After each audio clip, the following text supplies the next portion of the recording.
चलिए इसे थोड़ा विस्तार से समझते हैं। आज के इस गहरे विश्लेषण में हमारे पास जो नोट्स हैं उनका मकसद एकदम क्लियर है। बिल्कुल, और ये मकसद बहुत प्रैक्टिकल भी है अगर देखा जाए तो। सही कहा। मतलब 2026 के मार्केट ट्रेंड्स को देखते हुए मीरा भाईंदर इलाके में एक क्लाउड किचन कैसे शुरू किया जाए, और वो भी एकदम कम बजट में, जिसे हम शू स्ट्रिंग बजट कहते हैं। सही पकड़ा। हाँ, शू स्ट्रिंग बजट। अक्सर लोगों के दिमाग में ये बात बैठी होती है कि खाने का बिजनेस शुरू करने का मतलब है लाखों रुपए का भारी भरकम निवेश, एक बड़ा सा कमर्शियल स्पेस, एक फुल स्केल रेस्टोरेंट का सेटअप। वही पुरानी सोच। वही तो। लेकिन आज जिन research papers, local market data और केस स्टडीज पर हम बात करने वाले हैं, वो इस माइंडसेट को पूरी तरह से पलट देते हैं। देखिए, जानकारी के इस दौर में ये चर्चा एक तरह का शॉर्टकट है, ये समझने के लिए कि कोई भी अपने खाना पकाने के शौक को एक डेटा आधारित बिजनेस में कैसे बदल सकता है, एक नैनो किचन मॉडल अपनाकर, है ना? बिल्कुल। और इस चर्चा में सबसे महत्वपूर्ण बात ये होगी कि हम सिर्फ ये नहीं देखेंगे कि क्या करना है, बल्कि उसके पीछे के क्यों को भी गहराई से समझेंगे। क्योंकि जब तक स्ट्रैटेजी के पीछे का डेटा समझ नहीं आता, तब तक उसे जमीन पर उतारना लगभग नामुमकिन है। सही कहा। ये पूरा विश्लेषण इस बात पर केंद्रित है कि कम से कम जोखिम उठाकर एक बहुत ही स्मार्ट और सस्टेनेबल फूड बिजनेस कैसे खड़ा किया जाए, जो मार्केट के उतार चढ़ाव को झेल सके। तो बिना किसी देरी के सीधे नैनो किचन माइंडसेट पर आते हैं, जिसे डेटा में द लीन फाउंडेशन कहा गया है। हाँ, ये सबसे जरूरी हिस्सा है। जब भी कोई नया रेस्टोरेंट खुलता है तो सबसे पहली गलती जो अक्सर देखने को मिलती है वो है एक बहुत बड़ा मेन्यू बनाना। 50 तरह की डिशेस लिस्ट कर दी जाती हैं। और वही उनकी सबसे बड़ी भूल होती है। क्योंकि रिसर्च ये साफ दिखाती है कि खाने के बिजनेस में सबसे बड़ा आर्थिक नुकसान खराब बिक्री से उतना नहीं होता जितना कि कच्चा माल बर्बाद होने से होता है। फ्रिज में सड़ती हुई सब्जियां और एक्सपायर होता हुआ मीट, किसी भी किचन का सबसे बड़ा दुश्मन यही है। एकदम। तो इसका सोल्यूशन क्या है? यहीं पर सिंगल हीरो मेन्यू, यानी किसी एक मुख्य सामग्री पर फोकस करने की रणनीति गेम चेंजर साबित होती है। सिंगल हीरो मेन्यू मतलब किसी एक बेस इंग्रेडिएंट को चुनना? बिल्कुल। 50 अलग अलग तरह की डिश बनाने के बजाय सिर्फ एक बेस इंग्रेडिएंट चुनना और उसी से 5 से 7 बेहतरीन वैरायटी बनाना सबसे समझदारी का कदम है। जहां सिर्फ 10 तरह की अलग अलग फ्लेवर वाली मैगी मिलती हो। हाँ, या फिर एक पराठा हब जहां सिर्फ 8 तरह के ताजे भरवा पराठे मिलते हों, घर जैसे दही और अचार के साथ। सुनने में कितना फोकस लगता है। एक और सफल उदाहरण द राइस बोल का था, जहां मेन्यू में सिर्फ दाल खिचड़ी या राजमा चावल की वैरायटी होती है। और इस सिंगल हीरो मेनू का सबसे बड़ा ऑपरेशनल फायदा ये है कि इसके लिए किसी बड़े कमर्शियल किचन की बिल्कुल जरूरत नहीं होती। सिर्फ 1 या 2 बर्नर वाले सेटअप से आराम से काम चल जाता है ना? आराम से। कच्चे माल का स्टॉक भी बहुत सीमित रखना पड़ता है, जिससे बर्बादी लगभग शून्य हो जाती है। अब सेटअप की बात निकली है तो जगह यानी स्पेस का मुद्दा सबसे बड़ा होता है। कोई नया शुरू करने वाला सबसे पहले 20 या 25 हजार रुपए महीने के किराए वाला कोई कमर्शियल गाला ढूंढने लगता है, जो कि एकदम गलत अप्रोच है शुरुआत के लिए। हाँ, मतलब 6 महीने का एडवांस डिपॉजिट और इतना भारी किराया शुरुआत में ही बिजनेस का दम निकाल देता है। यही वो जगह है जहां परंपरागत सोच को बदलने की जरूरत है। इस भारी खर्च को टालने के लिए सबलेट या गोस्ट स्पेस की रणनीति अपनाई जा सकती है। Ghost space? इसे थोड़ा समझाइए। देखिए, मीरा रोड या भाईंदर जैसे इलाकों में ऐसे कई मौजूदा छोटे रेस्टोरेंट्स या कैफे हैं जिनका किचन दिन के कुछ खास समय पूरी तरह से खाली रहता है। जैसे अर्ली सुबह या देर रात के वक्त। सही पकड़ा। उस खाली समय के लिए उन जगहों को 8 से 10 हजार रुपए महीने के मामूली किराए पर लिया जा सकता है। ये तो बहुत ही बढ़िया जुगाड़ है। और नोट्स में थाने जिले के को-वर्किंग किचन का भी जिक्र था। हाँ, वहाँ एक पूरी दुकान किराए पर लेने की बजाय सिर्फ एक वर्क स्टेशन या एक टेबल का पैसा देना होता है। इस एक फैसले से भारी भरकम डिपॉजिट, इंटीरियर डिजाइन और फर्नीचर का लाखों का खर्च पूरी तरह से बच जाता है। जगह की समस्या तो इस हैक से सुलझ गई। लेकिन असली सिरदर्द तो कमर्शियल किचन का अंदरूनी सेटअप होता है। वही मैं सोच रही थी।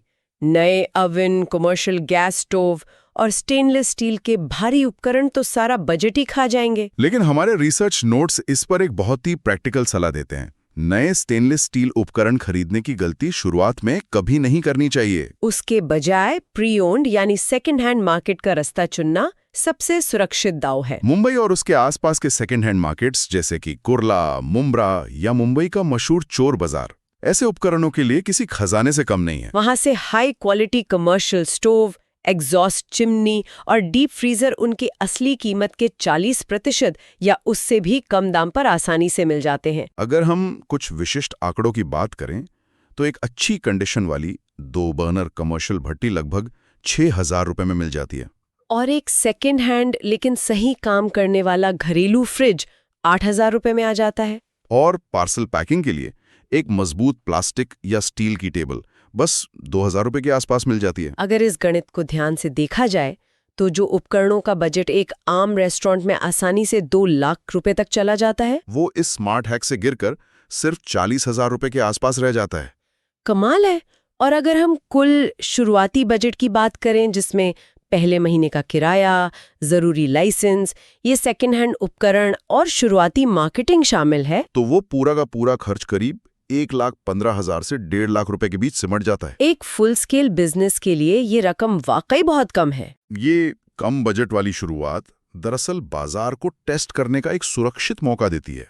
अगर बिजनेस नहीं भी चला तो नुकसान बहुत सीमित होता है। लेकिन पैसे और सेटअप से भी ज्यादा एक और महत्वपूर्ण पहलू है जिसे लोग जोश में नजरअंदाज कर देते हैं: कानूनी जरूरतें और छिपे हुए ऑपरेशनल खतरे। हाँ, कोई भी डिश पकाने या बेचने से पहले कुछ बुनियादी कागजी कार्यवाही होना अनिवार्य है, वरना महानगर पालिका का भारी जुर्माना लग सकता है।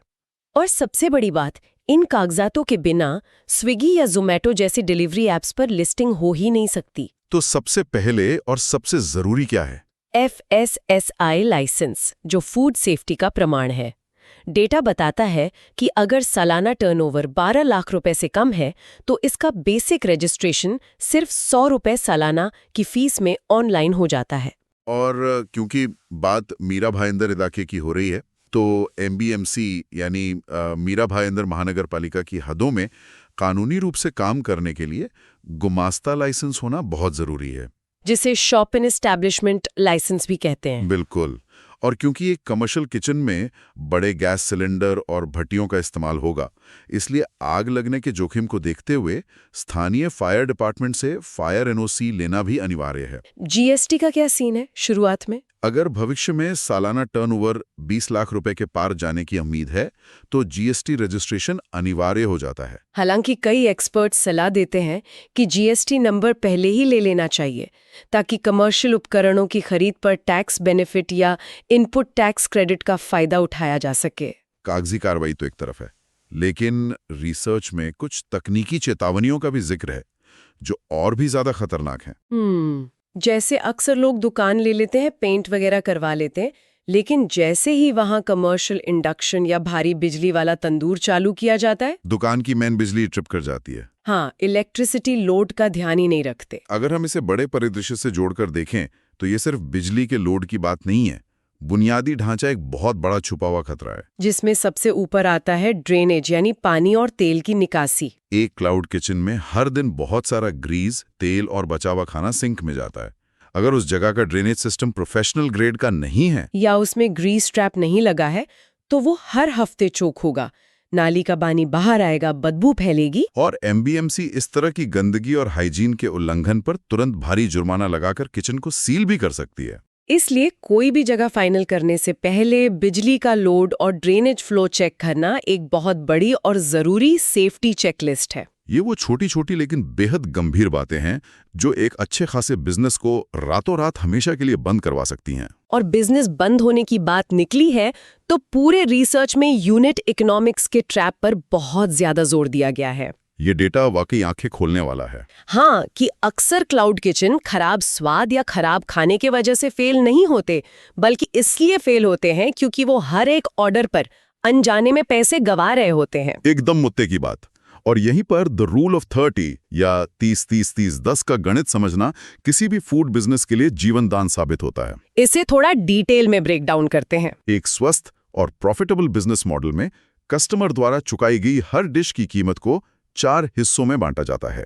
पहला 30% होता है फूड कॉस्ट, यानी कच्चा माल जैसे सब्जियां, तेल, मसाले और गैस का खर्च। दूसरा 30% होता है ऑपरेटिंग कॉस्ट, जिसमें दुकान का किराया, बिजली का बिल, कर्मचारियों की पगार और डिलीवरी प्लेटफॉर्म्स का भारी कमीशन शामिल होता है। तीसरा 30% मार्केटिंग, विज्ञापन और अच्छी पैकेजिंग के लिए अलग से रखा जाता है। और अंत में जो बचता है वो 10% ही असल शुद्ध मुनाफा या नेट प्रॉफिट होता है। इस गणित को समझने के लिए हमारे डेटा में एक बहुत ही डराने वाला लेकिन एकदम सच्चा उदाहरण दिया गया है।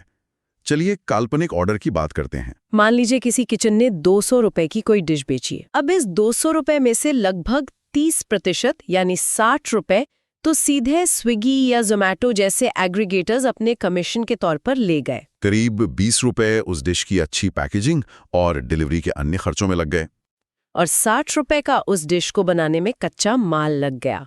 अब बिजनेस ओनर के हाथ में बचे सिर्फ 7 रुपए, जो उसका ग्रॉस प्रॉफिट है। अगर उस दुकान का किराया 18,000 रुपए महीना है तो सिर्फ उस किराए को निकालने के लिए हर महीने 300 ऑर्डर बेचने पड़ेंगे। यानी दिन के शुरुआती 10 ऑर्डर तो सिर्फ मकान मालिक का किराया भरने के लिए जा रहे हैं। मुनाफा तो बहुत दूर की बात है। इसी ब्लीडिंग या पैसे के रिसाव को रोकने के लिए मानकीकरण यानी SOPs का होना अनिवार्य हो जाता है। किचन के अंदर अंदाजा से काम करने की आदत मुनाफे को पूरी तरह से निगल जाती है। डेटा साफ कहता है कि किचन में ग्राम लेवल की रेसिपी कार्ड्स चिपकी होनी चाहिए। 100 ग्राम चावल, 2 ग्राम नमक, 5 मिलीलीटर तेल, सब कुछ एकदम फिक्स होना चाहिए।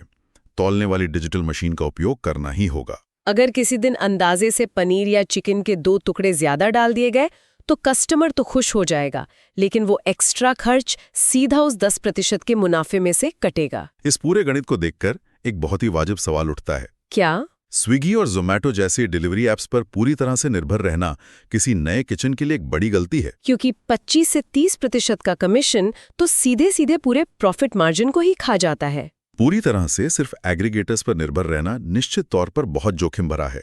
इसलिए रिसर्च एक सोसाइटी फर्स्ट अप्रोच अपनाने की सलाह देती है। इसका मतलब है अपने आसपास के ग्राहकों को सीधे टारगेट करना। इसके लिए शुरुआत में करीब 1500 रुपए खर्च करके 1000 आकर्षक पैम्पलेट छपवाए जा सकते हैं। फिर उन्हें मीरा भयांदर की बड़ी और घनी रिहायशी सोसाइटीज में बांटा जा सकता है, जैसे सृष्टि कॉम्प्लेक्स, जेपी नॉर्थ या प्लेजेंट पार्क। पैम्पलेट पर एक व्हाट्सएप बिजनेस नंबर होना चाहिए।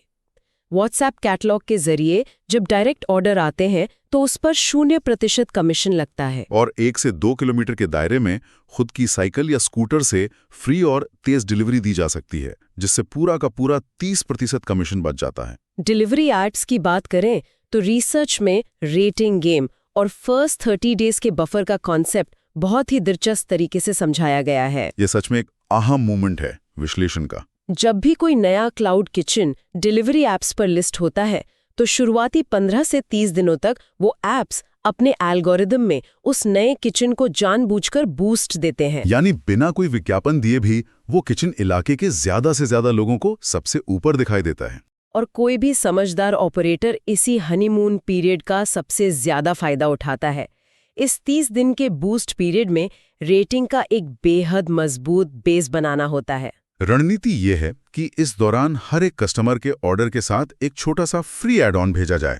ये कुछ भी हो सकता है, जैसे एक छोटा गुलाब जामुन, कोई खास एक्स्ट्रा चटनी या फिर एक अच्छी क्वालिटी का मुखवास या सौंफ का पैकेट जिसकी थोक में कीमत मुश्किल से 2 या 3 रुपए होती है। साथ में एक हाथ से लिखा हुआ थैंक यू नोट।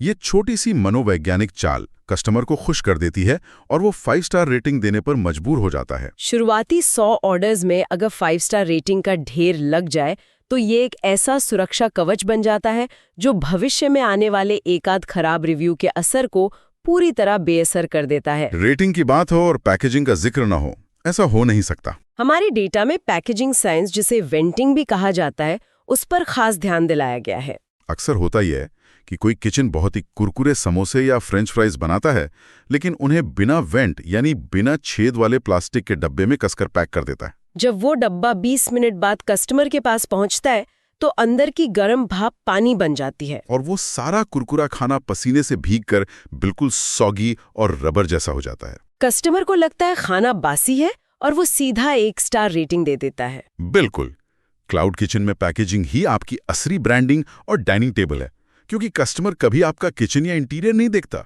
खाने को सांस लेने के लिए सही वेंटिलेशन वाले डब्बे इस्तेमाल करना बहुत जरूरी है। इसी के साथ पिंकी प्रॉमिस स्टिकर का हैक भी बहुत काम आता है।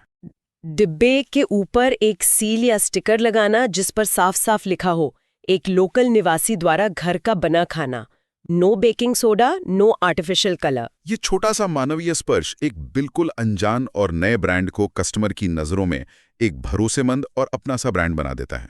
अब इस रणनीति को सीधा जमीन पर उतारते हैं और बात करते हैं मीरा भाईंदर इलाके की डेमोग्राफिक्स की। ये जानकारी कितनी सटीक है, ये देखकर वाकई हैरानी होती है। डेटा बताता है कि मीरा भाईंदर एक वैल्यू कॉन्शियस यानी पैसे की कीमत समझने वाला और हाई डेंसिटी कम्यूटर हब है। यहाँ करीब 68% हिंदू आबादी है और 5 से 6% जैन आबादी का एक बहुत मजबूत वर्ग है।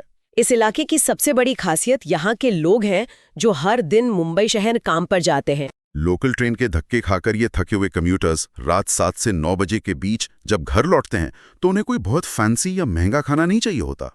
उन्हें उस वक्त सिर्फ सुकून देने वाला घर का खाना चाहिए। और इसी सटीक डेमोग्राफिक डेटा को आधार मानकर 3 बहुत ही विशिष्ट सिग्नेचर मेन्यू विकल्प तैयार किए गए हैं जो 2026 के मार्केट ट्रेंड्स के हिसाब से एकदम फिट बैठते हैं। पहला विकल्प है डेली कंफर्ट। ये खास तौर पर मीरा रोड ईस्ट, सृष्टि या बेवली पार्क जैसे इलाकों में रहने वाले ऑफिस जाने वालों के लिए डिजाइन किया गया है। इसके लिए मम्मीज मीरा रोड किचन जैसा कोई बहुत ही घरेलू और अपनापन देने वाला ब्रांड नाम इस्तेमाल किया जा सकता है। इस मेन्यू में 130 रुपए वाली कम्यूटर स्पेशल थाली जिसमें ताज़ी रोटी, दाल और सब्जी हो, और सुबह के वक्त 7 रुपए वाला एकदम घर जैसा पोहा बहुत जबरदस्त चलेगा। दूसरा विकल्प तो डेटा के हिसाब से और भी ज्यादा टारगेटेड और प्रॉफिटेबल है, द जैन फस्तावा। ये विकल्प खास तौर पर भायांदर ईस्ट और उसमें भी जैसल पार्क जैसे इलाकों के लिए है जहां बहुत ही पारंपरिक परिवार रहते हैं। इस इलाके में बिना प्याज, लहसुन और जमीन के नीचे उगने वाली सब्जियों के बिना बने खाने की बहुत भारी मांग है। एकदम सही। इस खास मार्केट के लिए कच्चे केले के बेस वाली जैन बटर पाव भाजी को 140 रुपए में बहुत आसानी से बेचा जा सकता है। इस इलाके का डेटा साफ दिखाता है कि यहाँ जैन खाना सिर्फ एक मेजॉरिटी की पसंद नहीं है, बल्कि ये ज्यादा बिक्री और रिपीट ऑर्डर्स की 100% गारंटी है। रणनीतिक तौर पर चाहे मेन्यू कुछ भी हो, उसका कम से कम 25% हिस्सा जैन फ्रेंडली होना ही चाहिए ताकि इस बड़े कस्टमर बेस को छोड़ा ना जाए। और तीसरा विकल्प बिल्कुल अलग है, द लेट नाइट नीश।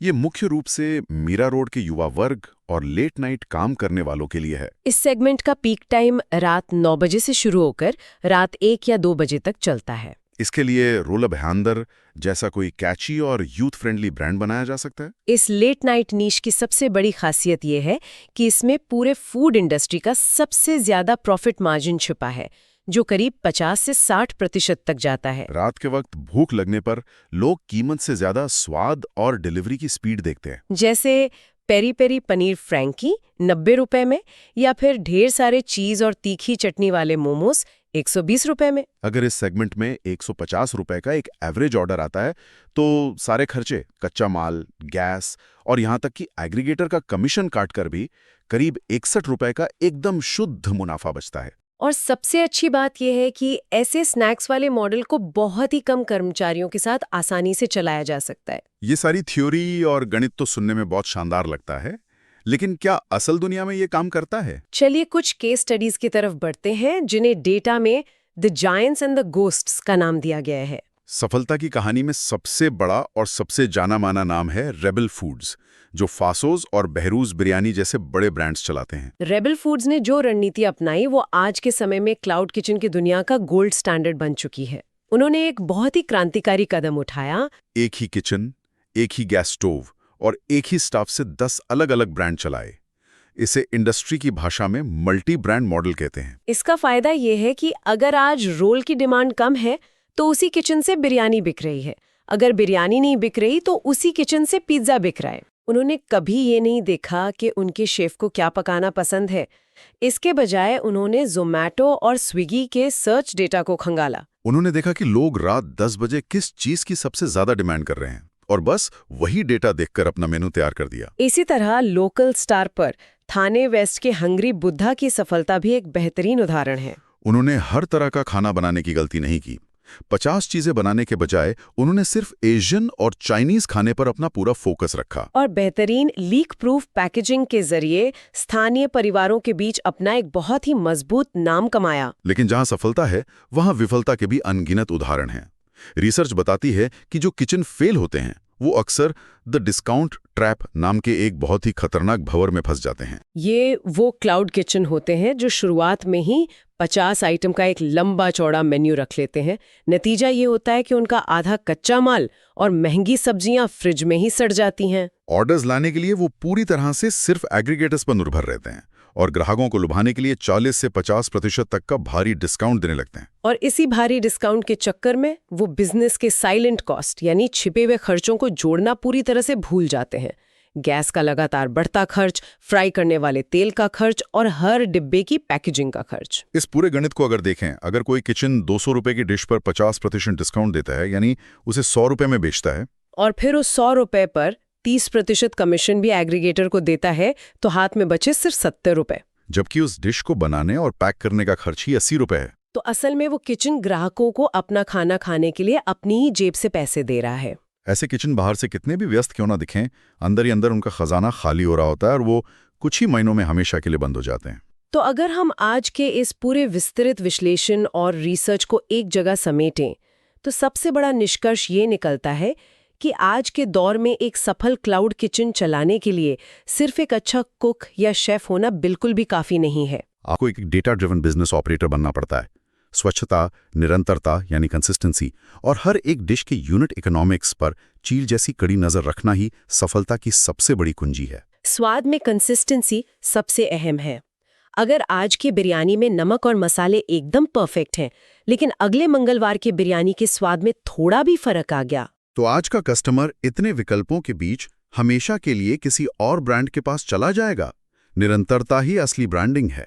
और इन सब बातों, डेटा और केस स्टडीज पर गहराई से गौर करने के बाद हम सबको एक बहुत ही महत्वपूर्ण और सोचने वाले सवाल पर विचार करना चाहिए। जरा सोचकर देखिए, क्या डाइनिंग और रेस्टोरेंट बिजनेस का भविष्य अब शहर की बड़ी बड़ी आलीशान इमारतों, महंगे विदेशी फर्नीचर और चमचमाती झुमर वाली लाइटों में बचा है, या फिर इसका असली भविष्य किसी आम रिहायशी इलाके के एक छोटे से अनजान 200 स्क्वायर फीट के नैनो किचन में है, जो सिर्फ और सिर्फ सटीक डेटा, ग्राम लेवल की perfect recipe, smart WhatsApp marketing और एक शानदार पैकेजिंग के दम पर चल रहा है? क्या असली स्वाद और एक सफल बिजनेस अब सिर्फ एक महंगी जगह के मोहताज रह गए हैं, या वो पूरी तरह से डेटा, टेक्नोलॉजी और एफिशिएंसी की मुट्ठी में आ चुके हैं? ये वाकई में एक बहुत ही गहरा और सोचने पर मजबूर कर देने वाला विचार है। क्या फिजिकल स्पेस यानी कमरे का छोटा होना बिजनेस की पहुंच को छोटा कर देता है, या फिर टेक्नोलॉजी और डेटा उस छोटी सी जगह को असीमित संभावनाओं से भर देते हैं? ये सोचने वाली बात है। इसी दिलचस्प और थोड़े उकसाने वाले विचार के साथ हम आज के इस गहरे विश्लेषण को यहीं समाप्त करते हैं। उम्मीद है कि ये रिसर्च, ये आंकड़े और ये ज़मीनी हकीकत किसी न किसी के लिए फूड इंडस्ट्री को देखने का एक बिल्कुल नया नज़रिया ज़रूर खोलेगी। इस बारे में खुद भी सोचें, अपने आसपास के बाजार को देखें और अपनी रिसर्च आगे बढ़ाते रहें। सुनने के लिए शुक्रिया।